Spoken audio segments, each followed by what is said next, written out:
नमः सिद्धेभ्यः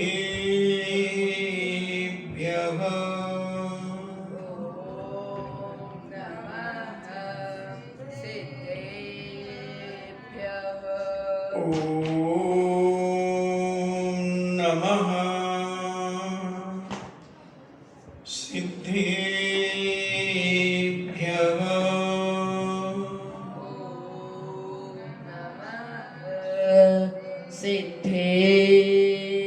सिद्धेभ्यः ॐ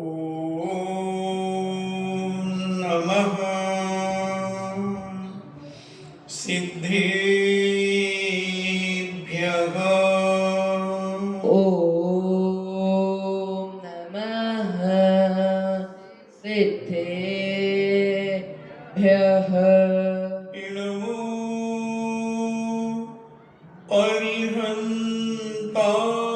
अरिहन्ताणम् नमो अरिहन्ताणम् इणमो सिद्धाणम् नमो सिद्धाणम् इणमो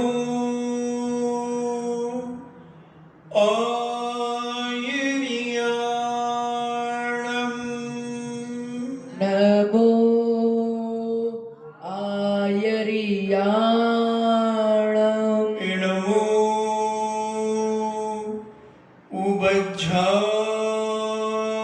उबज्झायाणम् नमो उवज्झायाणम् इणमो लोये सब्बे साहूणम् नमो लोये सबसाहूणम् पंच परमेष्टि भगवान की जय हो अहिंसामयी वीतराग विश्व धर्म की जय हो देवादिदेव 1008 आदि ब्रह्मा आदिश्वर श्री आदिनाथ भगवान की जय हो देवादिदेव 1008 चिंतामणि घोर उपसर्ग विजेता श्री पार्श्वनाथ भगवान की जय हो देवादिदेव 1008 शासन नायक बाल ब्रह्मचारी भगवान महावीर स्वामी की जय हो परम पूजनी आचार्य श्रोमणि गुरुवर श्री कुंद कुंद महामुनिराज की जय हो परम पूजनी आचार्य श्रोमणि गुरुवर श्री विद्यासागर जी महामुनिराज की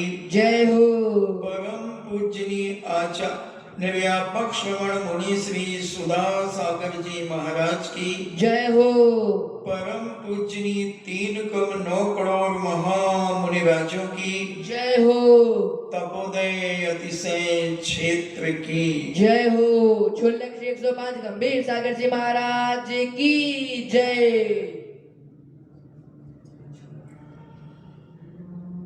चर्चा चल रही है आदमी के जीवन में सुख दुख आते रहते हैं। कभी कभी कोई ऐसी कर्म की स्थिति बनती है कि आदमी को तत्क्षण वैराग्य प्राप्त हो जाता है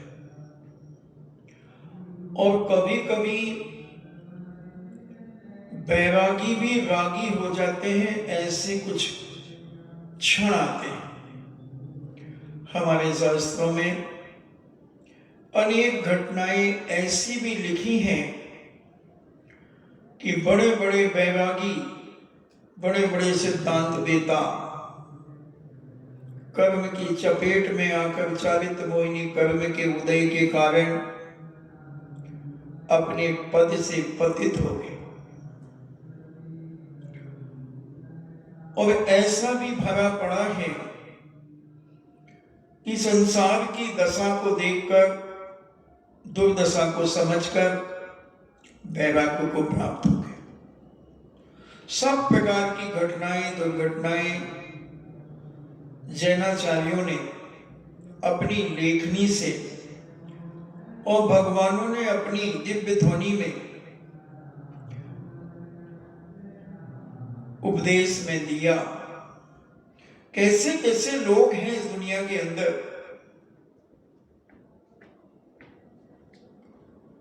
कि आदमी का जब पुण्य होता है तब वो कितने भी पाप कर ले उसे आंच नहीं आती। पुण्य उदय में पापी को भी कोई आंच न आवे, पापों का जब पाक पके तब दुख में गोता खावे। विश्व विजेता बीमारी से अंत समय दुख पावे, मुख पर बैठी माखी गामा हाय उड़ा ना पावे। पुण्य के उदय में पापी को भी कोई आंच नहीं आती, कितना भी पाप कर ले वो, कितना भी पाप कर ले कोई आंच नहीं आती। और पापों का जब पाक पके तब दुख में गोता खावे। जब वो पाप कर्मों का उदय आने लगता है तब हर क्षण वह दुख में ही जीवन व्यतीत करने लगता है, गोता खाने लगता है। यानी उसी में 24 घंटे दिन रात दुखों की, कष्टों की, परेशानियों की, वेदनाओं को वह सहन करता चला जाता है। विश्व विजेता बीमारी से अंत समय दुख पावे, मुख पर बैठी गामा, मुख पर बैठी माखी गामा हाय उड़ा ना पावे। इतना बलशाली योद्धा, मैं गामा पहलवान के बारे में कई बार बता चुका हूं, इतना बलशाली, मगर जब बीमार हुआ तो अपने मुख के ऊपर मक्खी बैठी थी, उसे उड़ाने की ताकत नहीं थी उसके पास। और इतना बलशाली था, विश्व विजेता था, खाने पीने में कोई कमी नहीं थी। 3 मन का पत्थर गले में पहन करके 5000 बिठक लगाता था। कई पहलवान उसके सामने उसकी शक्ल देख करके हारी मान लेते थे, अपने आप को कहते थे मैं हार गया। इतना बलशाली वीर योद्धा भी जब कर्म का उदय आया, साता वेदनी कर्म का उदय आया, बीमार हो गया, किसी देश ने सहयोग नहीं किया।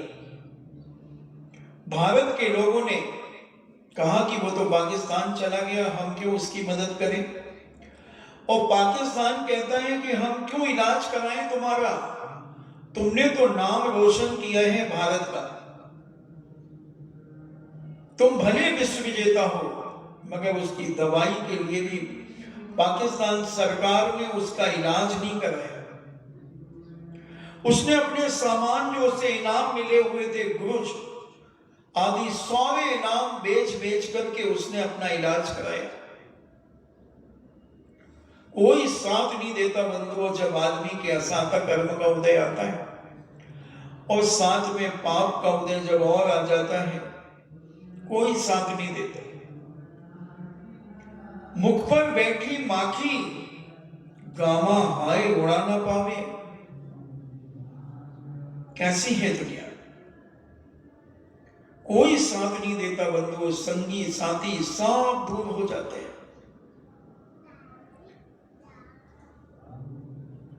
निज संतान भके कुतिया जब भूख सही ना जावे, जन्म धरे जब रोवे बालक मात पिता हर्षावे। मां से दूर चले जब कन्या अखियां छल छल छलकत जावे। दुनिया के इस नाटक घर में प्राणी खेल दिखावे। अपनी संतान को कुतियां खा जाती हैं। जब कुतियां बच्चों को जन्म देती हैं और जब उसे भूख सही नहीं जाती, निज संतान भके कुतिया जब भूख सही ना जावे, उन्हीं कुत्ते कुतियों से इतना प्यार करती है वो कुतिया, मगर जब उसे भूख सहन नहीं होती है तो अपने ही बच्चों को खा जाती है। नागिन भी ऐसी ही होती है। नागिन भी बहुत सारे बच्चों को जन्म देती है और उसके जो कुंडली मारती है, राउंड मारती, उसमें से जितनी निकल जाए बाहर वो बच जाते हैं, बाकी सबको चट कर जाते हैं। जन्म धरे जब रोवे बालक, मात पिता हर्षावे। जब बच्चे का जन्म होता है, बच्चा तो रोता है, चीखता है, चिल्लाता है, मगर माता पिता, परिवार के लोग, इष्ट मित्र जन सारे बड़े हर्षित होते हैं। मां से दूर चले जब कन्या, अखियां छलकत जावे। दुनिया के इस नाटक घर में प्राणी खेल दिखावे। जब बेटी की विदा होती है तो माता की आंखों से आंसू छलकते हैं, परिवार रोता है, चीखता चिल्लाता है। दुनिया का ये नाटक घर में प्राणी खेल दिखावे। ये मनुष्य, ये जीव, यानी ये कर्म नाना प्रकार के खेल दिखाते हैं। हम सब जानते हैं कि ये बेटी पराये घर की है, जन्म से ही हम कहते हैं पराये घर की, मगर जब जाती है तो हम रो रो करके आंखों को फुला लेते हैं। आज भले नहीं होता उतना, पहले तो जब बेटी की विदा करते थे जब जरूर रोते थे और सही में रोते थे। अब तो नकली रोते हैं और वो खुद ही कह देती, क्या मम्मी फालतू रो रही हो, अभी 2-3 दिन में तो मैं आ जाऊंगी ना, क्यों टेंशन ले रही, कह देती है छोरी। क्योंकि उन्हें भी ना माता पिता से ज्यादा कोई प्रेम रहा है और ना माता पिता को रहा है, केवल एक नाटक सा हो गया है। दुनिया को ठगने वाला भी एक दिन आप ठगावे, लाखों का मालिक भी जग में भिखमंगा हो जावे। आज यहाँ जो हंसता गाता कल रोवे चिल्लावे, यह संसार महा दुखदाई जो बोवे सो पावे। अब श्रीपाल अपने अंदर अनेक प्रकार के विचार विमर्श कर रहे हैं, क्योंकि उन्हें अपने भवांतर मालूम चल गए कि मैं पूर्व भव में क्या था और मैंने कैसे उपद्रव किए। यानी मुनिराज को मैंने समुद्र में गिराया, उसे एक एक रह रहकर की याद आ रही। अब वो इतना घबरा गया है, इतना घबरा गया, इसलिए वो वैराग्य भावना से भाकर के अपने जीवन का विशुद्धिकरण करना चाहता है, वैराग्य को दृढ़ करना चाहता है, वैराग्य भावना भाकर के। इसलिए वो कह रहा है, दुनिया को ठगने वाला भी एक दिन आप ठगा जावे। धवल सेठ ने बहुत ठगने की कोशिश की श्रीपाल को, रैण मंजूषा को, मगर वो ठग नहीं पाया और स्वयं ठगा गया। स्वयं का जीवन समाप्त हो गया। लाखों का मालिक भी जग में भिखमंगा हो जावे। लाखों का आसानी था वह, 500 जहाज किसे कहते हैं, रत्नों से भरे हुए। ऐसे धवल सेठ के पास 500 जहाज थे और आखिर में अंत में बीच में ही मरण को प्राप्त हो गया, अपने घर भी नहीं पहुंच पाया। लाखों का मालिक भी भिखमंगा हो जावे और नरक में चला गया। नरक में भिखमंगा ही तो हो गया। वहां तो कुछ भी खाने पीने कुछ नहीं मिलता नरकों के अंदर, बस केवल मार काट, एक दूसरे को सताना, मिटाना, और तिल तिल बराबर टुकड़े हो जाते हैं और फिर जुड़ जाते हैं, उबलते तेल में डाल देते हैं। ऐसी भयानक दशा है नरकों की। आज यहां जो हंसता गाता कल रोवे चिल्लावे, और जो व्यक्ति आज यहां हंस रहा है, गा रहा है, ऐसा आराम कर रहा है, कब कर्म की थपेड़ आ जाए इसके जीवन में तो ये रोना और चिल्लाना शुरू हो जाए। यह संसार महादुखदाई, जो बोवे सो पावे। इस संसार जो बड़ा दुखदाई है, और इस संसार में संसारी प्राणी जो भी अपने जीवन में करता है वही पाता है। जो हम बोते हैं वही हमें काटना पड़ता है। ऐसा वह अपने जीवन में विचार कर रहे हैं और ये भी कह रहे हैं, कर्मन की गति न्यारी जग में मन की समझ न आवे, राज तिलक की मंगल बेला राम सिया बन जावे, पूनम और अमावस जैसे सुख दुख आवे जावे, समय खिलावे खेल निराले सबको नाच नचावे। कर्मन की गति, अगर जिसने कर्मों को समझ लिया बंधुओं, वो आदमी अपने जीवन में इतना बलशाली हो जाता है कि वो बहुत सारे संसार को समझ लो तैर लेता है। कर्म समझना बहुत जरूरी है। और श्रीपाल ने कर्मों को समझ लिया, पूर्व जन्मों के कर्मों को याद कर लिया। पूज्य गुरुवर के मुखार बिंद से उसने उन कर्मों को जान लिया। आज पंचम काल में अभाव है अनंत भगवान का, अभाव है गणधर परमेश्वरियों का, अभाव है अवधि ज्ञानी मुनिराजों का, अभाव है मने पर्याय ज्ञानी मुनिराजों का। आज तो मात्र मति ज्ञान और शुद्ध ज्ञान को जानने वाले मुनिराज हैं, और न कोई निमित्त ज्ञान को जानता है, न मन पर्याय ज्ञान को जानता है कि आप अभी मन में क्या सोच रहे हैं। वो मन पर्याय ज्ञानी मुनिराज 1 मिनट में बता देंगे कि तुम अभी इस समय क्या सोच रहे हो। अवधि ज्ञानी मुनिराज सब कुछ बता देंगे कि पूर्व जन्मों की बातें बता देंगे, मगर उनका भी अभाव है।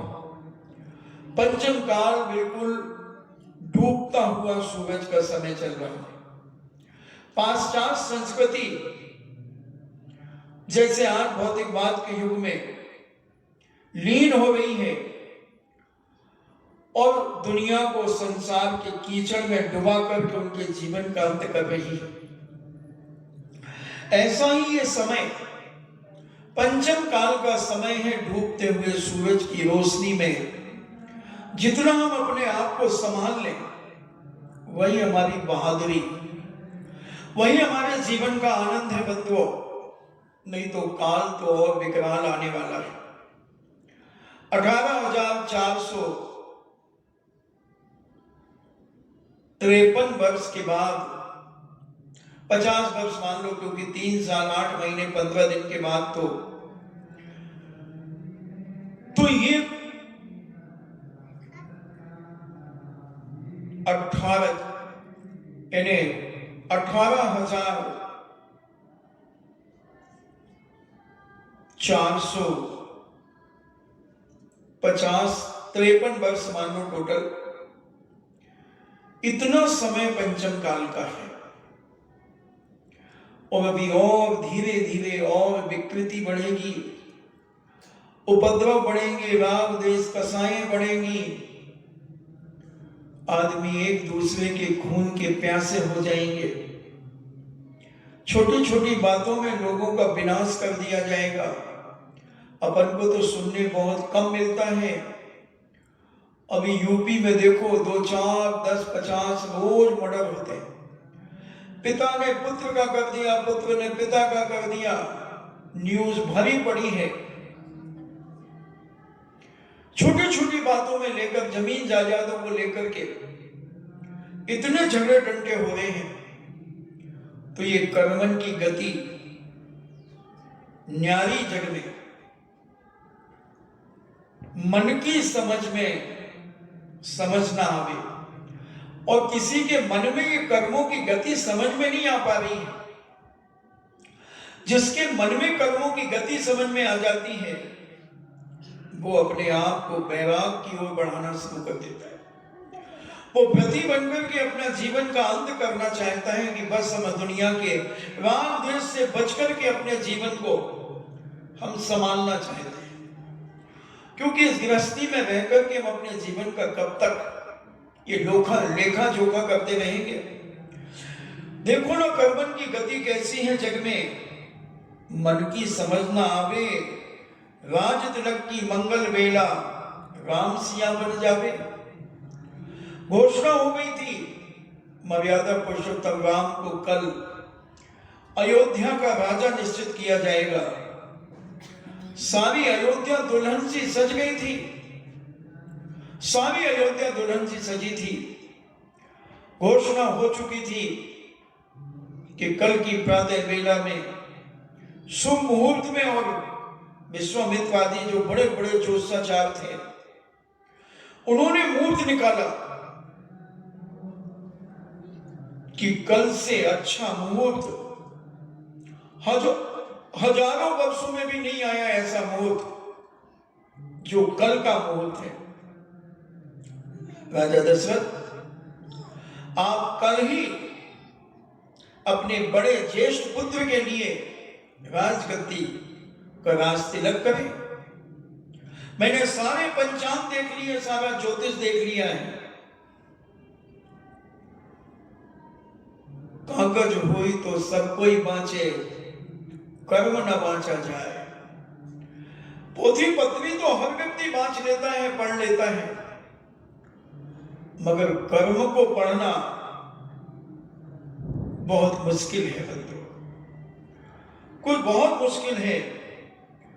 पूनम और अमावस जैसे सुख दुख आवे जावे, जैसे पूनम की रात आती है और अमावस्या की रात आती है, फिर चली जाती है, फिर पूनम आता है, फिर अमावस्या आती है, ये चलता रहता है। ऐसे ही जीवन में सुख दुख आते रहते हैं। समय खिलावे खेल निराले, सबको नाच नचावे। और ऐसा वक्त आता है, अनेक अनेक प्रकार के खेल खिलाता रहता है ये कर्म, और आदमी इस संसार में खेल खेलता रहता है। 4 दिनों की सुखद चांदनी फिर अंधियारी छावे, कौन कहां से आकर जन्मा मौत कहां ले जावे। मान धरा को निजी संपदा लाखों आवे जावे, मुट्ठी बांध जगत में आवे हाथ पसारे जावे।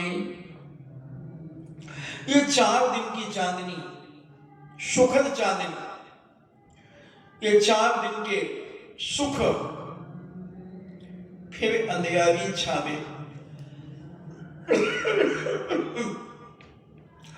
और ये सुखों के बाद हम फिर अंधियारी छा जाती है। कोई ना कोई ऐसा निमित्त मिल जाता है, कोई ना कोई कारण मिल जाता है कि जिस कारण में हमें दुखी होना पड़ता है, परेशान होना पड़ता है। कौन कहां से आकर जन्मा और मौत कहां ले जाए।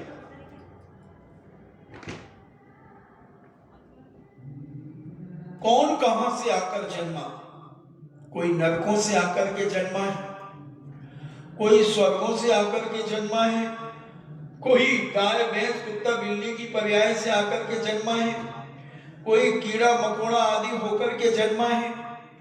न जाने कहां कहां से आकर के ये संसारी प्राणी इस संसार में जन्मा।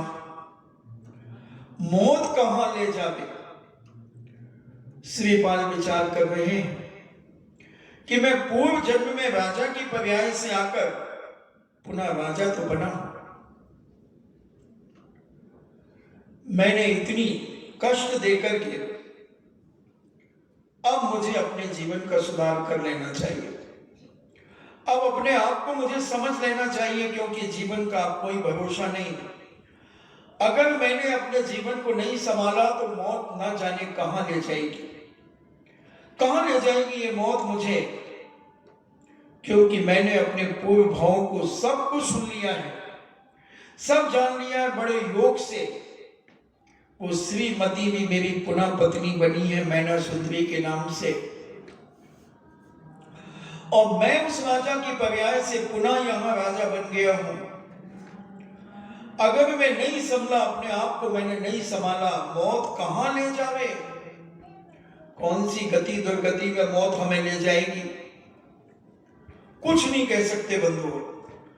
मगर मौत हमारे हाथ में है, जन्म हमारे हाथ में नहीं, क्योंकि जन्म तो पूर्व जन्मों के किए हुए कर्मों का फल के माध्यम से हमें जन्म की प्राप्ति होती है, और मरण तो हमारे हाथ में है, हम अपना मरण सुधार सकते हैं। हम अपने आप को हर तरफ से बचा सकते हैं, हर तरफ से सुधार सकते हैं। मान धरा को निजी संपदा, और इस धरती पर इस पृथ्वी को अपनी निजी संपदा मान रहा है कि मेरा मकान निजी है, और कब छोड़ देगा ये मकान तुझे पता है, कब छूट जाएगा ये मकान तुझे पता है, कुछ नहीं कह सकते बंधुओं। चले गए मांगीलाल, मांगीलाल है ना, मांगीलाल चले गए, हाँ चले गए। सब कुछ किया उन्होंने अपने जीवन में, सब जगह माथा झुकाया अपने जीवन में। उन्होंने कहा कहीं से तो बच जाए हम। घर से निकलते ही सब जगह माथा झुकाते थे, मगर कोई साथ नहीं आया बंधुओं। मान धरा को निजी संपदा, लाखों आवे जावे। बहुत सारे लोग अपने मकान को, दुकान को, प्लाटों को, सबको अपना मानते मेरे हैं, और कब चले जाते हैं पता ही नहीं चलता। लाखों चले गए और लाखों आवे। मुट्ठी बांध जगत में आवे, हाथ पसारे जावे। क्या ले जाएगा आदमी? जब आया था तो मुट्ठी बांध करके आया था, यानी कुछ लाया था, पुण्य लेकर के आया था मुट्ठी में बांध करके, और सारा जग हंसा था और तू रोया था। अब कुछ ऐसी करनी कर ले कि सारा जग तो रोए और तू हंसे। उल्टा कर दे, उल्टा कर दे। जब कहीं तुझे सत्य समझ में आएगा, और इनको भी समझ में आएगा, जो तुम्हारे संगी साथी हैं, तुम्हारे जन्म पर जो हंसे थे, आज वो तुम्हारे मरण पर, तुम्हारी बीमारी पर रोएंगे, और तुम हंसना कि मैंने इस संसार की दशा को समझ लिया है। ये 4 दिनों की सुखद चांदनी फिर अंधियारी छावे, कौन कहां से आकर जन्मा, मौत कहां ले जावे। ये रहस्य मुझे समझ में आ गया है बंधुओं। इसलिए मैं अपने जीवन में मौत कहां ले जाएगी नहीं, मैं जहां जाऊंगा वहां मौत ले जाएगी। ड्राइवर नहीं ले जाएगा मुझे जहां भी, मैं ड्राइवर को जहां कहूंगा गाड़ी वहां ले जाएगा ड्राइवर। ड्राइवर अपने मन से गाड़ी नहीं ले जाएगा, और जो ड्राइवर मन से अपने गाड़ी ले जाएगा वो धोखेबाज ड्राइवर। कई बार ऐसे धोखे होते हैं, लोग ऑटो रिक्शा कर लेते हैं और घुमा देते हैं ऑटो रिक्शा वाला, और तुम्हें कई बार ब्लैकमेल कर देता है, तुम्हारा किडनैप कर देता है। इसलिए तुम स्वयं के स्वयं ड्राइवर बनकर के अपनी स्वयं जीवन की गाड़ी को चलाना शुरू करो। किराए के ड्राइवर तो तुम्हें कभी भी परेशान कर सकते हैं, घुमा सकते हैं, घुमा सकते हैं। हम लोग ब्यावर में थे 1995 में, पूज्य आचार्य ज्ञान सागर जी महाराज के ग्रंथों पर गोष्ठी थी। हम 14 जनवरी को वहां पहुंच गए और शायद 15 जनवरी से गोष्ठी थी।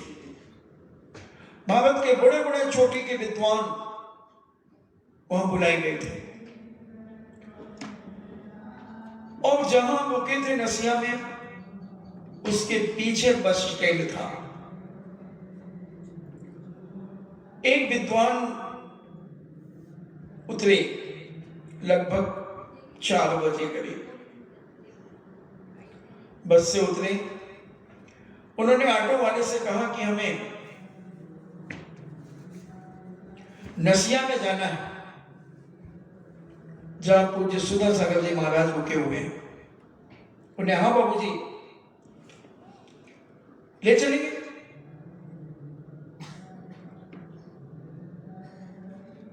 सेठ की नसिया थी, वो सेठ का नाम विस्मरण हो रहा है मुझे,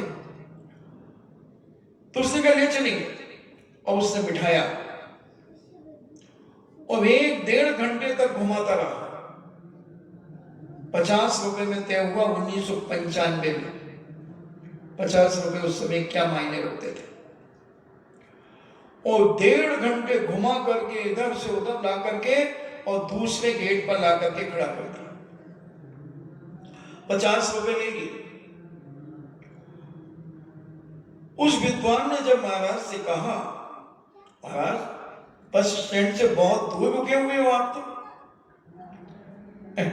महाराज ने कहा बस स्टैंड से दूर रुका हो, ये तो बस स्टैंड ये दिख रहा। छत में बैठे थे महाराज छाया में। महाराज ने कहा ये दिख रहा, खड़े हो, देखो ये बसें खड़ी है। बस 2 दीवारें पार करके बस स्टैंड था। बोले वाह, हमें तो 1.5 घंटा लग गया लगभग। महाराज ने कहा तुम्हें घुमा दिया, तुम्हें घुमा दिया, तुम नहीं समझ पाए। इतना बड़ा बोर्ड लगा हुआ था नसिया सेठ जी की नसिया का, तुमने इस बोर्ड को नहीं पढ़ा और तुम घूम गए। ऐसे ही हम भी, जिनेन भगवान रूपी बोर्ड इतना बड़ा लगा हुआ है, देव शास्त्र रूपी बोर्ड बड़े बड़े जगह जगह लगे हुए हैं, मगर उन बोर्डों को हम पढ़ नहीं पा रहे हैं। उन बोर्डों को नहीं पढ़ने के कारण हम भी घूम रहे हैं संसार की दशा में, घूम रहे हैं। बंधुओं, इन बोर्डों को पढ़ो, इन साइन बोर्डों को पढ़ो। ये इंडिकेटर हमारे जीवन के लिए बहुत लाभदायक है। जिनेन भगवान की वाणी हमारे जीवन के लिए उत्थान में बहुत बड़ा कारण है। समझने का प्रयास करो अपने जीवन में। मान धरा को निजी संपदा, लाखों आवे जावे। ये मेरा है, ये मेरा है, कुछ नहीं है, सब यहीं रखा रह जाएगा। ये मकान, ये प्लाट, ये दुकान, इसको निजी संपदा मान ली है तुमने कि ये भी निजी संपदा है? नहीं बंधु, ये सब यहीं छूट जाएगी। और अगर तुमने अपनी मौत को नहीं संभाला तो मौत कहां ले जावे। इसलिए जो कुछ तुम्हारे पास वैभव है, इसको तुम अपना मत मानो, ये सब यहीं रह जाएगा, तुम अकेले चले जाओगे। मुट्ठी बांध जगत में आवे, हाथ पसारे जावे। कम से कम सोते समय तो सब चीजों का त्याग कर दिया करो।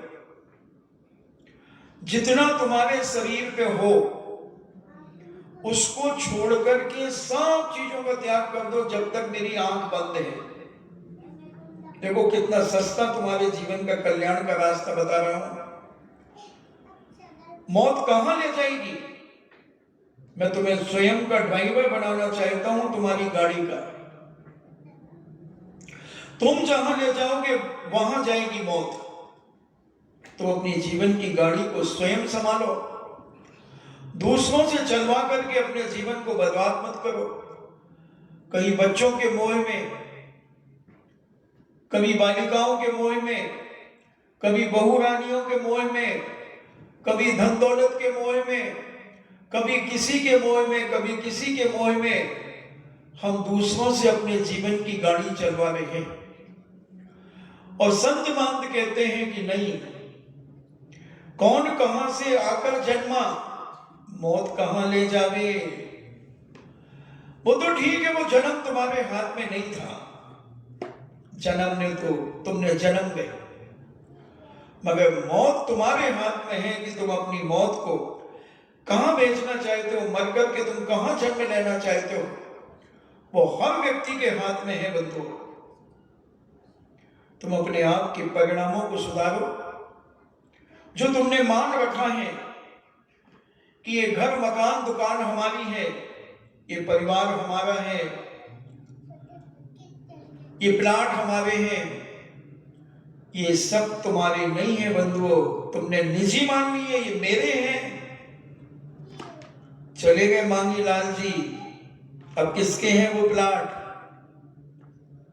अब किसके हैं वो प्लाट? चले गए वो एक वैद्य, दो भाई और चले गए, किसकी है जायदाद? बाई चली गई। उधर ठोला की एक बाई चली गई। कितने चले गए? 8-10 तो चले गए कम से कम। सोनी की बाई चली गई। भाभी कहती थी मारा पोता महाराज, मारो बेटो महाराज, मारी बहू महाराज। हमें प्रवचन भी घना बोलेगा, मगर वो भी चली गई सब यहां छोड़ करके। क्या ले गई साथ में? क्या ले गई? सबको अपना मान रहे थे। अपना सपना नहीं होता, और सपना अपना नहीं होता। अपना हट नहीं सकता और सपना सट नहीं सकता। ये सब सपना है। अपना तो एक निज आत्मा है। अपनी आत्मा की पहचान करने का समय अब आ गया। भले तुम अपनी गृहस्थी न छोड़ पाओ, कोई बात नहीं, मगर निस्वरूप को पहचानने की कोशिश करो। अपने आत्म स्वरूप को पहचानने की कोशिश करो। निज घर की खोज करो कि मेरा निज घर कहां है। ये सब किराए के मकान है बंधुओं। तुम लाख कहते रहो कि ये मेरा मकान है। अगर तुम्हारा मकान है तो तुम अपने, अभी देखो मांगीलाल जी कल गए, कल ही ले गए ना मरघट में। क्या ले गए अपने साथ में? देखना जरा। सारे प्लाट, मकान, दुकान, कचौरी की दुकान सब यहीं छोड़ गए। किराने की दुकान यहीं छोड़ गए। सब छोड़ करके चले गए। कुछ नहीं गया। कपड़े भी उतार लिए। मरने के बाद तेरे कपड़े भी उतार लेंगे। और सबसे बड़ी दुख की बात तो यह है कि जिन परिवार के लिए लाखों करोड़ों छोड़ करके गए हैं, उन्हीं ने आग लगाई है अपने बाप को। वही आग लगाता है बंधुओं। कैसी है ये दुनिया? इतना सब कुछ देने लेने के बाद अपने पिता को आग लगाता है सगा बेटा।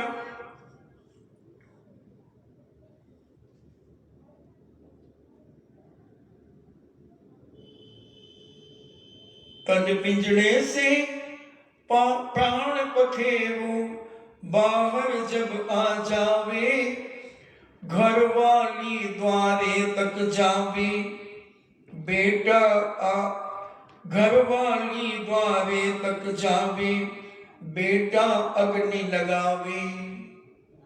कैसी है प्रगति जिसके लिए तुम लाखों करोड़ों अरबों रुपए का छोड़ करके जा रहे हो, धन दौलत मकान दुकान सब कुछ, और वही अपने पिता को आग लगा रहा है। उसके बाद भी हमें समझ में नहीं आ रहा है। चलो वो तो मर गया,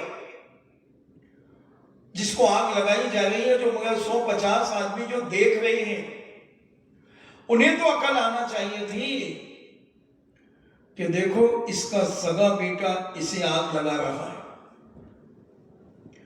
ऐसा ही मेरे बेटे भी मुझे आग लगाएंगे।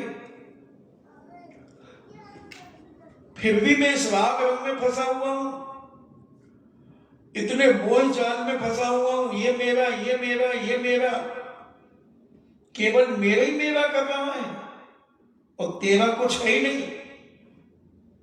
तू तो नौकर बन के यहां आया है और नौकर बन के मरेगा।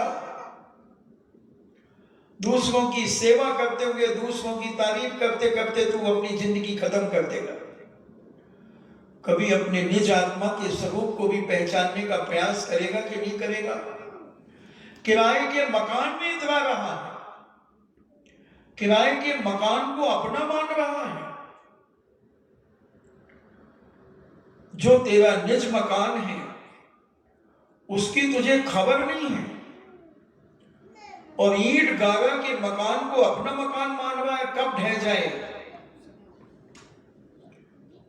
ये पृथ्वी सदा कुंवारी रही है, इसको आज तक किसी ने वर्ण नहीं किया। कैसे मान रहे हो तुम इसे अपना? बड़े बड़े राजा महाराजा चले गए और कुछ नहीं पा पाए बंधुओं, कुछ नहीं पा पाए।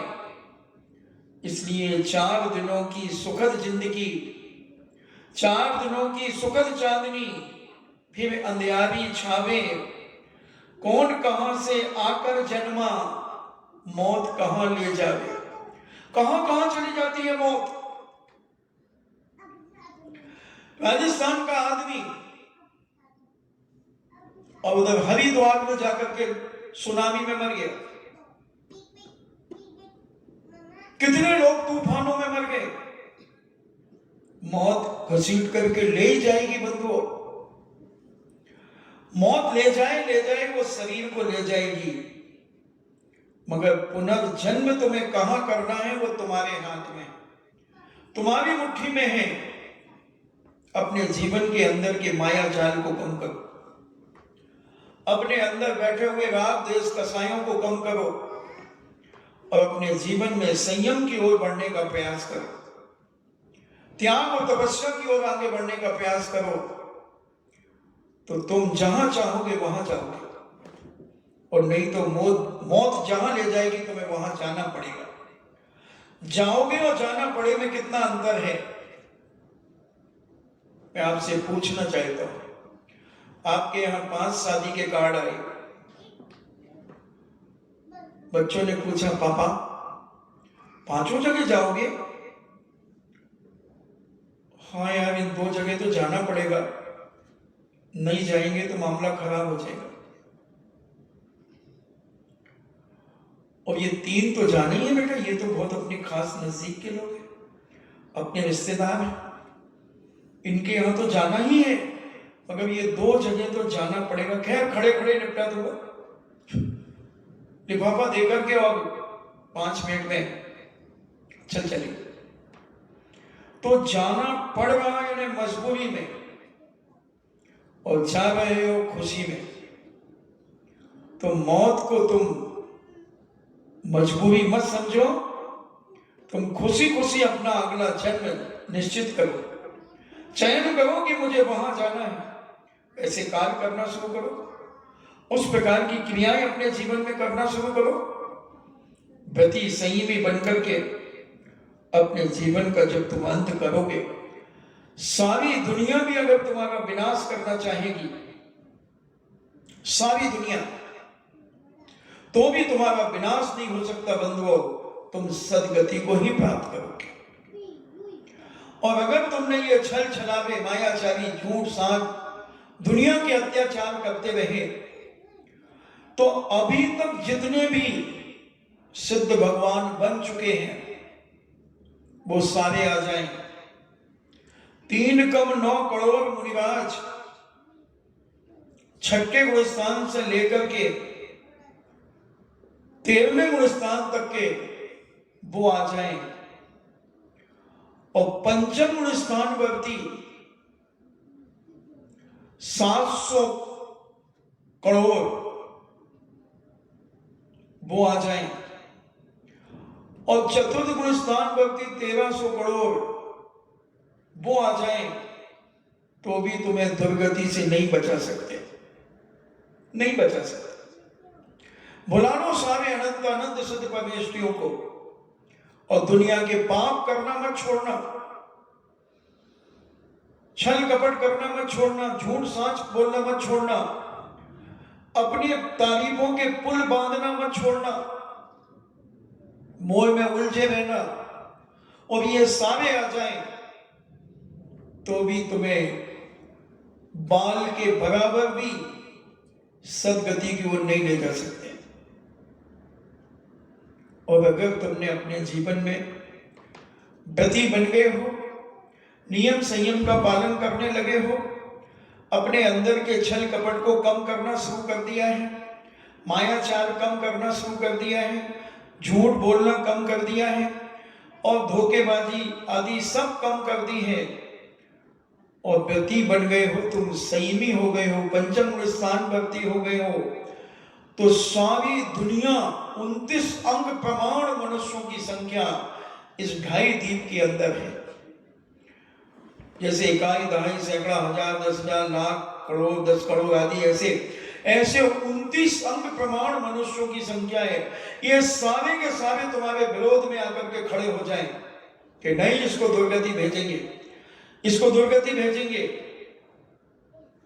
कोई दुनिया की ताकत तुम्हें दुर्गति नहीं भेज सकती बंधुओं। नियम से तुम्हारी सदगति ही होगी, सदगति ही होगी। विचार करो, पल भर के सब रिश्ते नाते पल भर में मिट जावे, कल के साथी आज न दिखे सुदियां भर में जावे।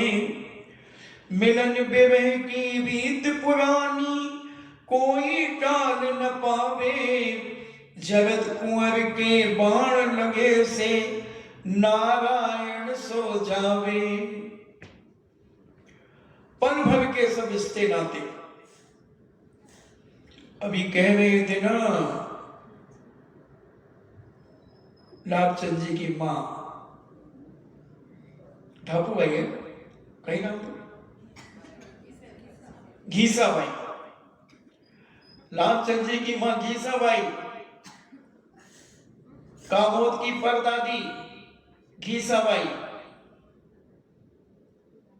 परदादी। अब कहां गई वो परदादी? अंकित की दादी थोड़ा कहां गई? सोनिया की दादी कटेगी, कटेगी। हाँ, रोज प्रवचन में आती थी, रोज। कहां चले गए? पल भर के सब रिश्ते नाते पल भर में मिट जावे। पल भर में मिट जाते हैं, खत्म। अब कौन बोलेगा, कौन कहेगा? अब देखेंगे पारस की दुकान से लिया, पहले मांगी लाल की दुकान थी, अब पारस की दुकान होगी। देखना, पल भर में मिट जावे सारे रिश्ते, आंख बंद होते ही सब खत्म, सब खत्म। कैसा है ये जमाना?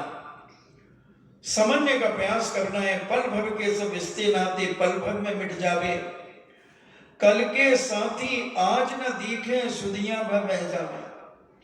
अब एक यादगार रह गई कि मांगीलाल जी थोड़ा कोई थे, कोई थे मांगीलाल जी ठोला, पिजामा कुर्ता पहनते थे, हाथ में एक लकड़ी लेकर के चलते थे, थोड़े से लंगड़ा के चलते थे, अठे ढोक लगाते थे, अठे ढोक लगाते थे, अठे ढोक लगाते थे। ये एक सुधिया रह गई, एक यादगार रह गई, मगर पल भर के सब रिश्ते नाते कल के साथी आज न दिखे, सुधिया भर रह जावे। उनके मित्र वगैरह भी कह रहे होंगे, देखो यार यहां बैठ करके हम ताश खेलते थे। हाँ, ताश खेलते थे, लोग में बहुत ताश खेलते थे यहां पर, अभी भी खेले, 4 बल तो अभी भी खेले, बहुत सारे खेलते, पता नहीं ये क्यों खेलते हैं, जुआ है जुआ। तो कल के साथी आज न दिखे, सुधिया बह जावे। उनके साथ में जो खेलने उठने बैठने वाले होंगे, वो बैठ करके अभी चबूतरों पर बैठ करके बातें कर रहे होंगे, अरे यार मांगीलाल चला गया, देखो अचानक चला गया यार बेचारा, कभी कभी तो लड़ पड़ता था, पुरानी बातें सब उखाड़ेंगे लोग, सुधियां रह जाएंगी। मिलन विरह की रीत पुरानी, कोई टाल न पावे। ये मिलन भी होता है और विरह भी होता है, इसे कोई टाल नहीं सकता। जगत कुंवर के बाण लगे से नारायण सो जावे। श्री कृष्ण जैसी ताकत, तीखंडापति, तीखंडापति नारायण, नारायण एक तीर के लगने से सो गए सदा के लिए प्यासे। बलराम तो पानी लेने के लिए गए थे। वैष्णो दर्शन में आता है कि जगत नाम का एक बहेलिया था, और जैन दर्शन कहता है कि जगत कुंवर उन्हीं के परिवार के थे, यानी कृष्ण जी के ही परिवार के था। उसे जब पता चला था कि मेरे द्वारा कृष्ण की मौत होगी, तो वो जंगल में चले गए, जंगल में चले गए। उन्होंने कहा कि भाई मैं इतना बड़ा पाप करूंगा, नारायण को मैं मारूंगा, तो राजपाट छोड़कर के जंगलों में भटक गए, बहेलिया बन गए।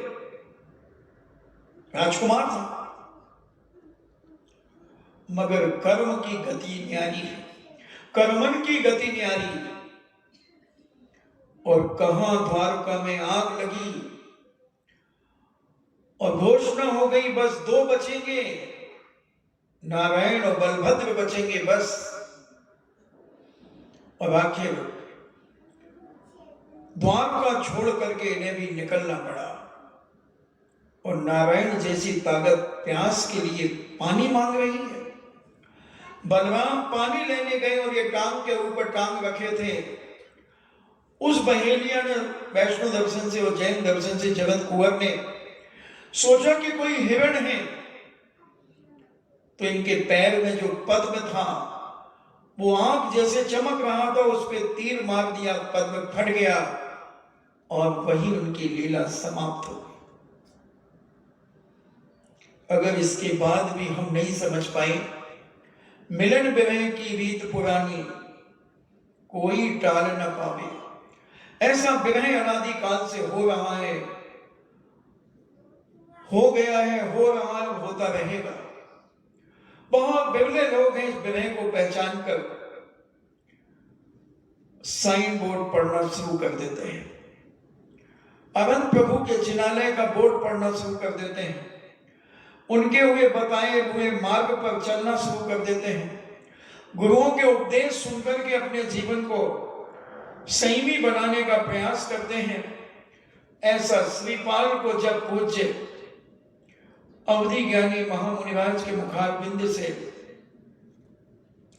अपने पूरे जीवन का इतिहास पूर्व जन्म का जब सुनने मिला, तब उनके अंदर संसार से वैराग्य उत्पन्न हो गया। अनेक अनेक प्रकार से चिंतन मनन करने लगे, चिंतन मनन करने लगे और विचार करते हैं कि हे भगवान, कैसे क्या होगा। जिनके एक इशारे में ही बलशाली थर्रावे, जिनके पैरों की ठोकर से पर्वत भी गिर जावे, काल बलि के सम्मुख ने भी नतमस्तक हो जावे, यम से टकराने वाला तब कौन कहां से आवे। भीम की एक लात मारने से पहाड़ भी फट गया। अभी भी आप विराटनगर जाओ, वहां पर भीम ने एक लात मारी थी चट्टान पर, चट्टान फटी है और उसमें पानी निकला था। मां कुंती को जब प्यास लगी थी तो उन्होंने कहा भीम मुझे प्यास लगी है, तो भीम ने एक लात मारी चट्टान में, चट्टान फट गई। कहते वो पानी आज तक नहीं सूखा। इतने बलशाली, जिनके एक इशारे में ही बलशाली थर्रावे, जिनके पैरों की ठोकर से पर्वत भी गिर जावे, पर्वत भी फट जावे, काल बलि के सम्मुख वे भी नतमस्तक हो जावे। जब काल बलि आता है तो वो भी चरणों में नतमस्तक हो जाते हैं। यम से टकराने वाला अब कौन कहां से आवे। यम से यानी मृत्यु से टकराने वाला, मृत्यु से निपटने वाला कहां से आएगा, कौन आएगा बंधु। यही श्रीपाल सोच रही है कि वीर दमन को तो मैंने लड़ा, वीर दमन से लड़ा, वीर दमन को तो मैंने पछाड़ दिया,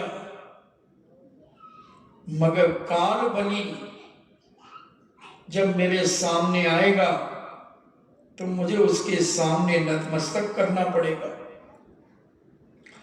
यम से टकराने वाला, मौत से लड़ने वाला कौन है, कहां से आएगा। ऐसा विचार श्रीपाल अपने जीवन में कर रहे हैं और भावना भा रहे हैं कि हे भगवान, क्या मैं संसार से पार हो पाऊंगा, कैसा करूं, क्या करूं। ये सारा भावना उनके अंदर वैराग्य भावना उत्पन्न हो रही है। अब राज्य का संभालने वाला मैं असमर्थ हूं। अब उन्हें लगने लगा कि अब मैं इस संसार में, इस कीचड़ के राग रंग में मैं अब रहना नहीं चाहता, एवं इस पार्थ भोगों में अब मेरी लिप्सा नहीं है। अब ये पंचदियों के विषयों में मुझे कोई राग नहीं है, कोई इच्छाएं नहीं है, लिप्सा नहीं है। अनादि काल से मैंने इन्हें प्राप्त किया है, उसी अविनाशी संपत्ति का भोग मैं करना चाहता हूं। अब जो मैंने अभी तक जो संपत्ति प्राप्त नहीं की, उस संपत्ति को मैं पाना चाहता हूं। अब तुम ही इस राज को संभालो। किससे कह रहे हैं। वास्तविक स्वरूप का ध्यान करते हुए उनके मन में उदासीनता आ गई।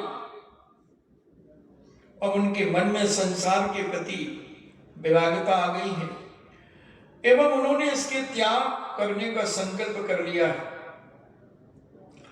तब उन्होंने अपने ज्येष्ठ पुत्र धनपाल को बुलवाया और उससे कहने लगे, हे पुत्र, मेरी अवस्था अब समय की गति के अनुसार बढ़ रही है। अब ये राजपाट संभालने की ताकत मेरे पास नहीं है और न मेरे पास अब इन भोगों को भोगने की इच्छा है। अनादि काल से जो मैंने अभी तक प्राप्त नहीं किया वह मैं प्राप्त करना चाहता हूं, वह संपत्ति कमाना चाहता हूं जो मेरे जीवन में सदा साथ रहेगी। ये सारा वैभव, ये राजपाट तो यहीं छूटेगा, क्योंकि मैंने देखा है किसी के साथ ये वैभव, ये राजपाट किसी के साथ नहीं गया, तो मेरे साथ कैसे जा सकता है। मैंने धवल सेठ को अपने सामने मरते हुए देखा है। धवल सेठ मेरे सामने मरा है, 500 जहाजों का मालिक, जो 500 जहाज रत्नों से भरे थे, एक रत्न भी अपने साथ नहीं ले गया। सब यही छोड़ गया, सब यही छोड़ गया। इसलिए बेटा ये सारी संपत्ति विपत्ति का कारण है, आपत्ति का कारण है। अब मैं अपनी निज संपत्ति को प्राप्त करने के लिए अपने कदम आगे बढ़ाना चाहता हूं, क्योंकि ये इस धरा की संपत्ति इसी धरा पर रह जाएगी, ये सब भोग यहीं रह जाएंगे। अब तुम इस राजपाट को संभालो। बीतने वाली घड़ी को कौन लौटा पाएगा, इस धरा पर इस धरा का सब धरा रह जाएगा। जिंदगी भर का कमाया साथ में क्या जाएगा, यह सुअवसर खो दिया तो अंत में पछताएगा। ये उनके अंदर भावना जागी कि अगर मैंने ऐसा समय छोड़ दिया कि गुरु महाराज ने मुझे पूर्व भवांतर बता दिए हैं, मेरे सारी स्थिति को उन्होंने बता दिया, और इसके बाद भी अगर मैं संसार से वैराग्य को प्राप्त नहीं हुआ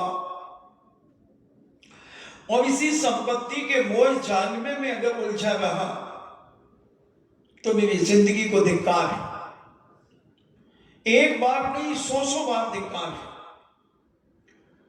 क्योंकि जान जानकर अंध बने हैं आखंडवादी पार्टी। मैंने सब कुछ जान लिया है, समझ लिया है, पहचान लिया है, और गुरु के मुख से निकले हुए वचन कभी मिथ्या नहीं होते। ये संपूर्ण सत्य है कि मैं पूर्व जन्म का इतना बड़ा पापी, वो तो मेरी धर्म पत्नी ने मुझे सन्मार्ग पर लगा दिया, बचा दिया, जिसके कारण मैं आज पुनः राजपद को प्राप्त होकर अपने इस वैभव में कहीं मैं मनमस्त न हो जाऊं। अपनी निंदा गला करता हुआ ज्येष्ठ पुत्र को धनपाल को समझाने लगे और कहा कि बेटा तुम इस राजपाट को तुम ही संभालो, क्योंकि अब मेरा मन इन संसार के विषय इंद्रियों के भोगों से उदासीन हो गया है। पुत्र ने बड़े विनम्र भाव से निवेदन किया, पिताजी मैं तो अभी नादान हूं, बहुत छोटा हूं, अब तक तो मैंने अपना समय खेल कूद में, हंसी मजाक में ही व्यतीत किया है। इस राजकाज को मुझे कुछ भी अनुभव नहीं है, मैं कैसे संभालूंगा। मैं कुछ जानता ही नहीं हूं कि राजपाट की राजनीति कैसे होती है। मैं इतने बड़े राज्य को आपकी सहायता के बिना कैसे संभाल सकूंगा पिताजी। श्रीपाल ने कहा, प्रिय पुत्र, परंपरा से यही नीति चली आ रही है कि पिता का राजभार पुत्र को ही संभालना पड़ता है। तू विद्वान है एवं सब तरह से तू योग्य है, फिर चिंता की क्या आवश्यकता है। राज्य का भार संभाल कर एवं नीतिपूर्ण राज भक्त प्रजा का पालन करना। ये प्रजा बहुत बड़ी दयालु है, अपने राज्य की परम भक्त प्रजा है बेटा, इसका सदा ध्यान रखना। प्रजा को पुत्रवत पालन करना, जैसे एक माता पिता अपने बेटे का पालन करते हैं, वैसे ही तुम अपनी प्रजा का पालन करना। तुम्हारे राज्य में पिता प्रजा को किसी प्रकार का कोई कष्ट न हो, इसका सदा ध्यान रखना। और इतना टैक्स मत लगा देना उनके ऊपर कि वो टैक्स देने में असमर्थ हो जाए और आत्महत्या करने का मजबूर हो जाए। पिता की शिक्षा को ग्रहण कर रहे हैं धनपाल, मगर बार बार बीच बीच में निवेदन कर रहे हैं, हे पिताश्री मैं इस राज को नहीं संभाल पाऊंगा। मगर पिता और गुरु अगर पिता हैं तो समझना बात, अगर पिता के गुण और लक्षण जो होते हैं वो उसमें हैं तो वो अपने योग्य पुत्र को खोज लेते हैं। उसी प्रकार गुरु भी अपने योग्य शिष्य को अपना आचार्य पद दे देते हैं। जब पूज्य आचार्य ज्ञान सागर जी महाराज ने अपने जीवन के बारे में विचार किया कि अब मेरी समाधि का समय हो रहा है, अब मुझे समाधि लेना चाहिए, क्योंकि मेरी दृष्टि अब थोड़ी कमजोर होने लगी, शरीर शिथिलता को प्राप्त हो रहा है। तब उन्होंने पूज्य मुनि विद्यासागर जी महाराज को बुलाया और कहा कि आचार्य पद तुम संभालो, क्योंकि अब मेरी काया अब मेरा साथ नहीं दे रही है। तो विद्यासागर जी उठ करके एकदम चले गए और दीवार की तरफ मुंह करके बैठ गए। जब लोगों ने समझाया तो उन्होंने कहा कि मैंने आचार्य पद लेने के लिए कोई मुनि दीक्षा नहीं ली है। आज के साधु तो खरीद फरोख्त में आचार्य पद ले रहे हैं, गुरुओं को धमकी दे करके, और उनके गुरु भी अपने पाप छुपाने के लिए अपने शिष्यों को आचार्य पद बांट रहे हैं। बड़ा नाटक चल रहा है, नमोकार बंद के 4 पद जाने कहां खो जाएंगे, और 21वीं सदी में सारे मुनि आचार्य हो जाएंगे। होड़ लगी है आचार्य बनने की, कोई पैसों में खरीद रहा है, कोई अपने पाप छुपाने का संकल्प करा रहा है कि मेरे पापों को उजागर मत करना, ले मैं तुझे आचार्य पद देता हूं। न जाने कैसे कैसे पापों के द्वारा लोग इस पद के भूखे, इस पद के भूखे। जो सच्चे मुनि होते हैं वो कभी पदों के भूखे नहीं होते बंधु। तो पूज्य मुनि विद्यासागर जी महाराज ने स्पष्ट मना कर दिया कि मैं ये आचार्य पद नहीं लूंगा। बहुत विद्वानों ने समझाया।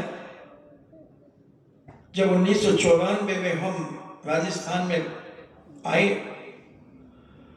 अजमेर में जब चातुर्मास किया, जब लोगों ने उनके संस्मरण सुनाए, रोंगटे खड़े हो गए।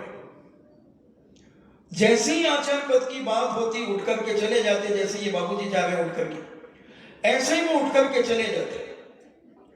मैं तो विद्यासागर महाराज की बात कर रहा हूं कि वो भी उठ करके ऐसे ही चले जाते थे और ऐसे दूसरी जगह बैठ जाते थे, जैसे ये थोड़े 2 फुट पीछे बैठ गए। ऐसे बैठ करके वो किसी और कमरों में बैठकर दीवार की तरफ मुंह करके और सामायिक में बैठ जाते, ध्यान में बैठ जाते। बड़े बड़े विद्वानों ने उन्हें समझाने का प्रयास किया, वो समझने को तैयार नहीं। वो कहते नहीं, मैं तो पद नहीं लूंगा, मैं जानता क्या हूं, अभी इतनी छोटी सी उम्र, 26 साल के ही तो थे, 26 साल के थे, इतनी छोटी उम्र में मैं आचार्य कैसे बन सकता हूं। और आज लड़ रहे हैं, अपने गुरुओं से धमकियां दे रहे हैं आचार्य पद के लिए। जिसने संकल्प कर लिया था कि मैं अपने गुरु का नाम भी नहीं लूंगा उनके पापों के कारण, और उसने एक आचार्य पद रूपी रोटी का टुकड़ा फेंका, जैसे कुत्ता पूंछ हिलाता हुआ आ जाता है उस पद के लेने के लिए, दौड़ पड़े बहुत सारे लोग, दौड़ पड़े। दुनिया दुरंगी है, ख्याति लाभ पूजा पदों की भूखी है। इससे पता चलता है कि इनके गुणस्थान की क्या पोजीशन होगी। कोई भरोसा नहीं इनके गुणस्थान का। और इधर मनाने के बाद, बार बार कहने के बाद आचार्य पद को स्वीकार नहीं किया। मगर गुरु तो गुरु होते हैं। एक बार पूज्य आचार्य ज्ञान सागर जी महाराज ने कहा, क्या विद्यासागर जी तुम मेरी समाधि बिगाड़ोगे? बोले नहीं, किसने कहा? ऐसी सेवा करूंगा आपकी समाधि, ऐसी आगम के अनुसार कराऊंगा, निर्दोष समाधि कराऊंगा। तो बोले इस आचार्य पद के साथ क्या मेरी समाधि हो जाएगी? आचार्य पद तो छोड़ना ही पड़ेगा। और जैसे ही आचार्य पद की बात आई फिर उठ करके चले गए। फिर एक दिन फिर उन्होंने कहा कि अरे तुमने मुझसे दीक्षा तो ले ली मगर गुरु दक्षिणा तो दी नहीं। अब गुरु ने अपना ब्रह्म शस्त्र फेंका, अंतिम शस्त्र फेंका उन्होंने कि अब इसके चंगुल में तो ये आएगा। अब तो इसे आना ही पड़ेगा। तो बहुत भोले थे, कहते महाराज अब मेरे पास क्या है, आप दीक्षा के पहले अगर गुरु दक्षिणा मांगते तो मैं दे देता। बोले नहीं, अभी भी है तुम्हारे पास, तुम अपने मुख से कहो कि हाँ मैं गुरु दक्षिणा दूंगा। मगर मेरे पास तो कुछ भी नहीं है मुझे मालूम है तुम्हारे पास है। तब पूज्य मुनि विद्यासागर जी महाराज कहते हैं कि ठीक है, आप जो मांगेंगे और जो कहेंगे मैं दक्षिणा देने के लिए तैयार हूं। बस फिर क्या था, ज्ञान सागर जी महाराज ने वही एक आसन था, बोले यहां बैठो, और कहा हे आचार्य परमेष्ठी, मैं आपके चरणों में अपनी समाधि लेना चाहता हूं। उस समय देखो आप विद्यासागर जी महाराज ऐसे छुप गए हैं, उनका बस चलता तो वो अपने अंदर ही घुस जाते, इतने नम्र हो गए, इतने लज्जित से हो गए वो अपने आप में। और आज लड़ रहे हैं आचार्य पद के लिए। 50 लाख रुपए में अभी एक आचार्य पद बिका, कुछ साल पहले एक 3 लाख में बिका एक आचार्य पद। और तो खरीद फरोख्त तो हुई है ही, अपने पाप छुपाने के लिए खूब आचार्य पद बटे, खैरात बढ़ती है जैसे ऐसे बटे, और बड़े असमंजस में पड़ गए। फिर कहा कि महाराज आपने ये क्या किया। बोले तुम ऐसे नहीं मान रहे थे तो फिर हमने अपना ब्रह्म शस्त्र के द्वारा तुम्हें अपना परिग्रह रूपी आचार्य पद दिया। ये आचार्य पद परिग्रह है, ये तो मजबूरी है, मजबूरी है, क्योंकि श्रेष्ठ पद तो मुनि पद ही है। आचार्य पद, उपाध्याय पद, ये तो मजबूरी है, ये तो छोड़ना पड़ते हैं, और जो चीज छोड़ना पड़ती है उसे ग्रहण क्यों किया जाए। तब उन्होंने कहा कि महाराज आपने इतनी छोटी उम्र में मुझे ये इतना बड़ा भार दे दिया है, मैं कैसे संभालूंगा। अगर मैं कहीं स्खलित हो जाऊं तो आप मुझे संबोधन करने आओगे। मैं आपकी पूरी सेवा कर रहा हूं, करूंगा। मैं नहीं आऊंगा, सेवा करना है तो करो, नहीं करना है तो मत करो। मैं तुम्हारे बंधन में नहीं बंधूंगा, मैं नहीं आऊंगा। और 26 साल की उम्र में पूज्य मुनि विद्यासागर जी महाराज को आचार्य पद से विभूषित कर दिया। 22 नवंबर 1972 को उन्हें आचार्य पद से विभूषित किया, और 1 जून 1973 को पूज्य ज्ञान सागर जी महाराज ने अपनी संलेखना पूर्वक 3 या 4 उपवास पूर्वक अपनी देह का विसर्जन किया। ऐसा ही धनपाल श्रीपाल अपने पिता से कह रहा है कि पिताश्री, मैं इतनी छोटी उम्र में, अभी मैं नादान हूं, मैं बहुत छोटा हूं, मैं इतना राजपाट कैसे संभालूंगा। आगे अपन फिर देखेंगे आगे क्या होता है। इन्हीं मंगल भावना के साथ जिनवाणी स्तुति। जिनवाणी के इन्हीं मंगल भावना के साथ सबकी आत्मा परमात्मा बने। जिनवाणी स्तुति। जिनवाणी के ज्ञान से सूझे लोकालोक, सो वाणी मस्तके धरूं, सदा देत हूँ धोख। हे जिनवाणी भारती, तोय जपो दिन रैन, जो तेरो शरणागहि, सो पावे सुख चैन। देव भजो अरिहंत को, गुरु सेवा निर्ग्रंथ, दया धर्म पालो सदा, यही मोक्ष का पंथ। नमोकार।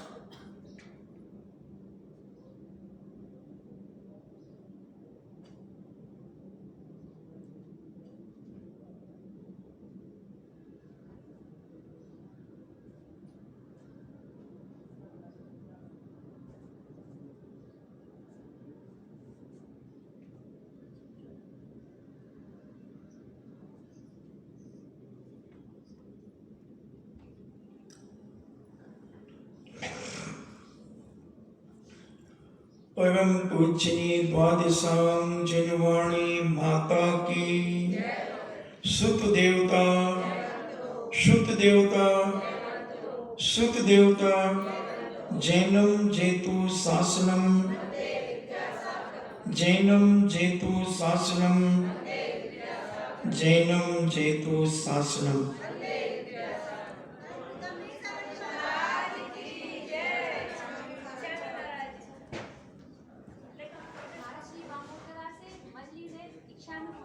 हो आशीर्वाद